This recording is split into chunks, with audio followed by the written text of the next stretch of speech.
السلام علیکم ورحمۃ اللہ وبرکاتہ۔ بسم اللہ والصلاة والسلام علی رسول اللہ، اما بعد۔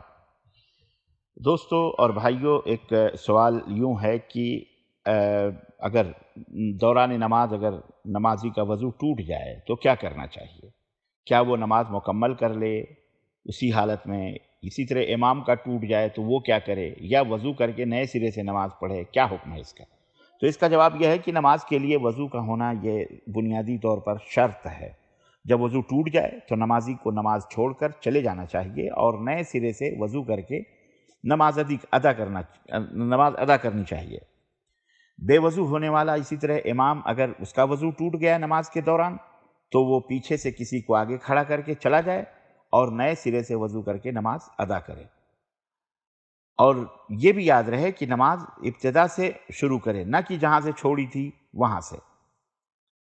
سیدنا علی ابن طلیق رضی اللہ تعالیٰ عنہ سے روایت ہے، کہتے ہیں کہ قال رسول اللہ صلی اللہ علیہ وسلم اذا فسا احدکم فی الصلاة فلینصرف فلیتوضا ولیعد الصلاة۔ رواہ ابو داود کے اندر، ابو داود، دارقطنی، عبدالرزاق، ترمذی وغیرہ کے اندر یہ روایت موجود ہے، اور یہ حدیث حسن ہے کہ جب تم میں سے نبی صلی اللہ علیہ وسلم نے فرمایا، سے علی ابن طلیق رضی اللہ تعالیٰ عنہ کہتے ہیں کہ نبی صلی اللہ علیہ وسلم نے فرمایا کہ جب تم میں سے کوئی نماز میں اپنی ہوا خارج کرے یا اس کی ہوا خارج ہو جائے تو وہ واپس جا کر وضو کرے اور دوبارہ نماز پڑھے۔ یہاں پر ایک بات اور میں بتاؤں، جب آدمی کا وضو اس طرح سے ٹوٹ جائے تو اس کو چاہیے کہ اپنے ناک پر ہاتھ رکھ لے، تاکہ اولاً یہ کہ اس میں لوگوں کو پتہ چل جاتا ہے کہ ہاں ان کو کچھ حادثہ ہوا ہے، تو ناک پر ہاتھ رکھ کر کے چپ چاپ سب سے نکل جائے۔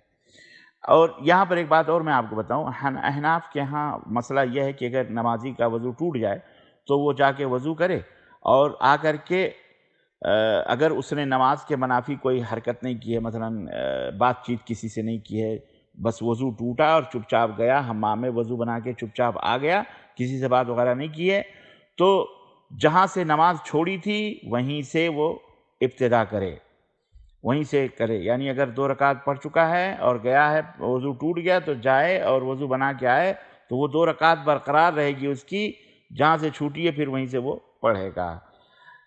اور دلیل میں ایک روایت پیش کرتے ہیں وہ، لیکن وہ روایت صحیح نہیں ہے، وہ ضعیف ہے، اور وہ روایت جو ہے حضرت عائشہ رضی اللہ تعالیٰ عنہ سے مروی ہے، اور ابن ماجہ وغیرہ کے اندر وہ حدیث ہے، لیکن وہ روایت صحیح نہیں ہے۔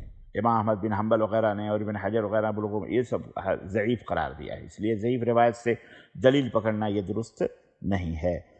صحیح بات یہی ہے کہ نئے سرے سے وضو کرے اور شروع سے نماز پڑھے۔ وہ 2 رکعت جو یا 1 رکعت جو اس نے پڑھی ہے اس کا شمار نہیں ہوگا، بلکہ اب جب نئے سرے سے وضو کر کے آیا ہے تو وہیں اس کا شمار ہوگا انشاءاللہ، وہیں سے نماز ابتدا کرے گا۔